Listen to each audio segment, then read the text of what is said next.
Most of us like to think with the right skills and equipment, we could do a pretty good job of defending our homes. But without actually being under threat, it's pretty hard to be sure. This video changes all of that. So get ready to channel your inner Kevin McAllister with these riddles that'll put your trap making skills and defensive common sense to the ultimate test. Number 10. Warm welcome. Left alone in your parents' enormous mansion on a snowy winter's day, you're alarmed to notice some bumbling burglars outside. Their faces are pressed against the iron fence as they grip the bars, scouting out an easy way into your home. Luckily, you've set up some traps to keep burglars at bay. Which of these setups have you put in place to protect your home? A. This one involving gasoline and a sparking live wire that you can switch on from the house. B. This one involving gasoline and fireworks. Or C. This one just using a sparking live wire you can switch on from the house.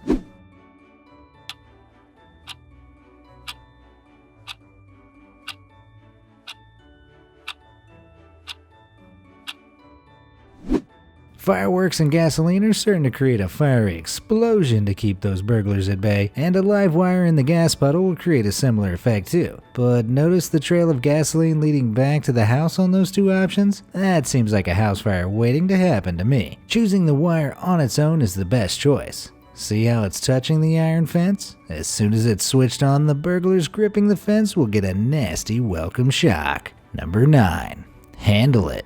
Unfortunately, despite the shock, the burglars jump the fence and bust the front door down. They root around looking for valuables and head for the living room. Little do they know, this is exactly where you'd hope they'd go, as you've set up a trap for them. You've rigged up a live wire from the mains, propping it up near the conductive metal doorknob which they'll turn to enter the room. The door handle rotates clockwise in this setup, and you've welded 5-inch iron nails to it. But which arrangement of nails will guarantee a shocking turn of events as they open the door? A like this, B like this, or C like this?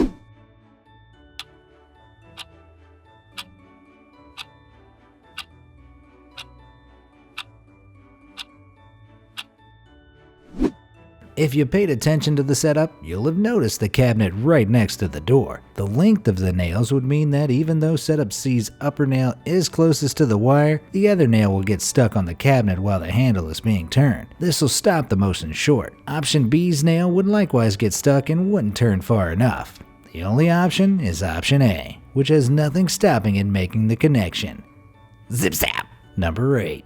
Number 1 fan. After a nasty shock, the burglars give up on the living room and head into the kitchen, where your remote-operated smart fan is waiting for them. You can activate it from the safety of your hideout when the burglars enter, so how have you modified it so that it turns into a painful trap when switched on? A. Tie string around one of the blades like this, attaching the other end to an anvil on a shelf. B. Attach some plastic bags to a spiked bat and hang it from the ceiling in front of the fan. Or C. Tie string around one of the fan blades, attaching the other end to a metal pot containing some bubbling water, resting on a hot plate on a shelf.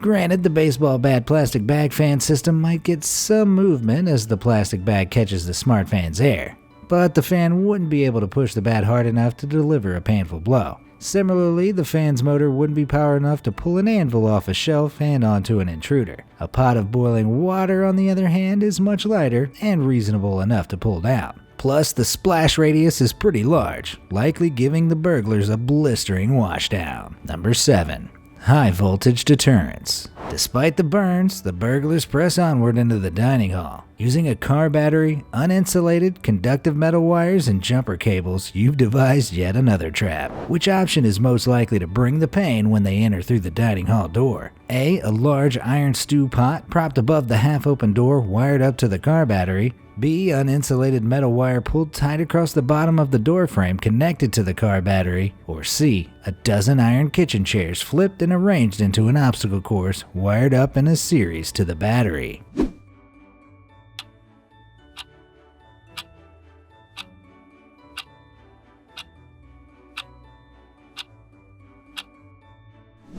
Iron Iron is a very good conductor, so the chairs could certainly be electrified, but the burglars could dodge them easily. The electrified tripwire along the doorframe would be fairly easy to spot, and the current induced by the battery might melt the wire before it can deliver a shock. The electrified pod above the doorframe, on the other hand, is likely to hit them as it falls, and could even land on a burglar's head. Either way, it'll give them a nasty electric jolt when it makes contact. Number 6. Chopper Pilot. The thieves have retreated to the grand hall of your mansion to recoup. In such an enormous open space, you decide it's the perfect time to bring out your great big 1/8 scale radio-controlled helicopter. You're an expert at flying it, but what modification do you make to it to turn it into a painful weapon? A. Hang one of your dad's large kettlebells from the bottom like a tooth-smashing wrecking ball. B. No modification. Or C. Attach your dad's pair of nunchucks to the propellers.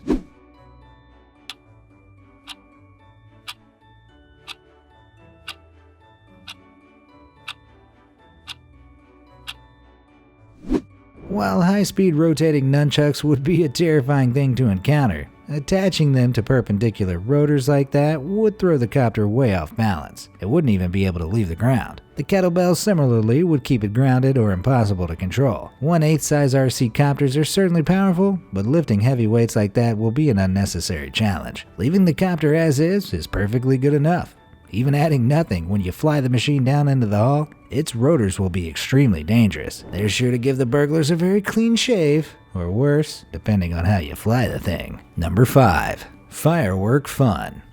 After a few painful propeller chops, the burglars smash your helicopter with a vase, destroying it. Luckily, you've got a healthy stack of fireworks to use as backup. You're at the top of the stairs and can see into 3 rooms, each with a different burglar inside. With the aim of a sharpshooter, who do you launch a firework at? A. The burglar in the garage. B. The burglar in a small walk-in closet filled with old dusty books, antiques, and rugs. Or C. The burglar in the walk-in freezer stealing a Christmas turkey.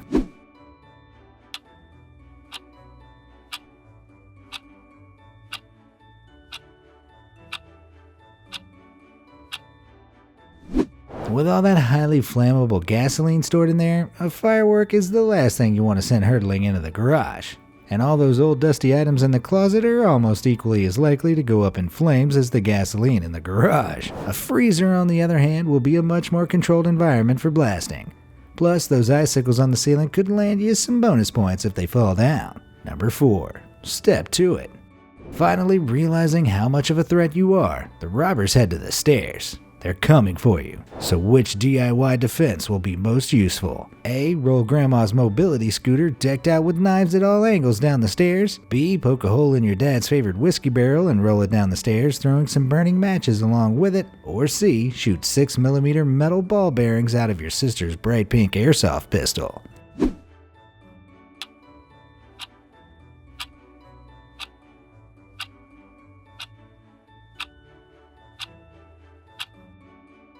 While Grandma's deadly vehicle is a terrifying sight, it probably won't stay upright while tumbling down the stairs. And anyway, the burglars will probably dodge it. The whiskey barrel can be similarly dodged, but there's the added danger to yourself of setting the house on fire if the matches catch the alcohol. Your sister's airsoft gun, on the other hand, firing metal BBs is not only going to hit fast, it'll hit hard. Normal plastic BBs are the same size as the ball bearings you found, but are about 1/5 the weight. Although the projectile will be slower, it'll still hurt the intruders. A few pop shots from this will definitely slow them down. Number 3.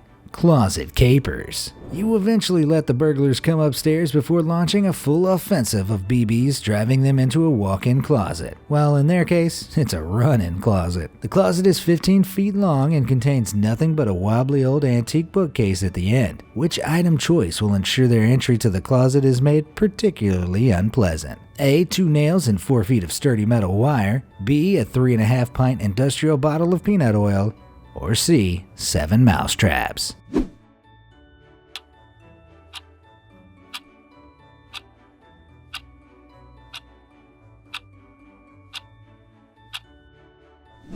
Sure, 7 mouse traps will hurt a barefoot, but these guys have shoes on. And besides, you can do better. Making a tripwire across the doorframe would be a good idea, but they'd probably see it.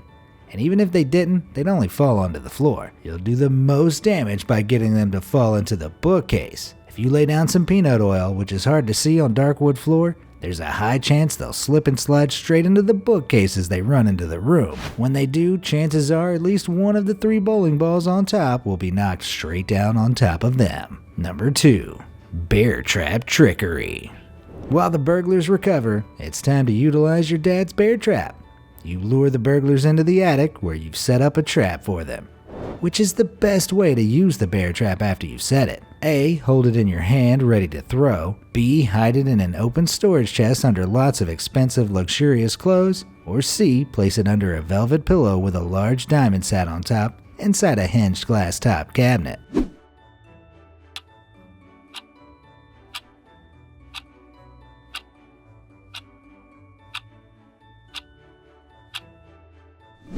Considering how sensitive they are, holding a loaded bear trap like that is almost certainly going to lead to you getting chomped by the big metal teeth. The clothing-filled storage chest is a decent choice for snapping the burglars if they go rummaging through, but their attention is much more likely to be grabbed by the diamond. Of course, if you've locked the cabinet, the quickest way for them to get the diamond will be to remove the glass. When they do, the added pressure will set off the bear trap on the hand of the unlucky, sticky-fingered thief.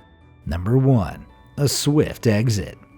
After your last trap, it's time to make the burglars leave. Luckily, there's a window in the attic which will provide a quick exit point to the soft, snowy ground below, if you can force them out of it. The attic's walls are bare except for the boiler, and there are only a few usable items. There's a water gun, an enormous hot sauce collection, an old functional propane barbecue, and a series of metal tubes connected to a hose. What have you prepared to drive them out? A. Combine the water gun and hot sauce. B. Turn on the barbecue gas and get out of there. Or C. Try to combine the barbecue and the metal tube hose.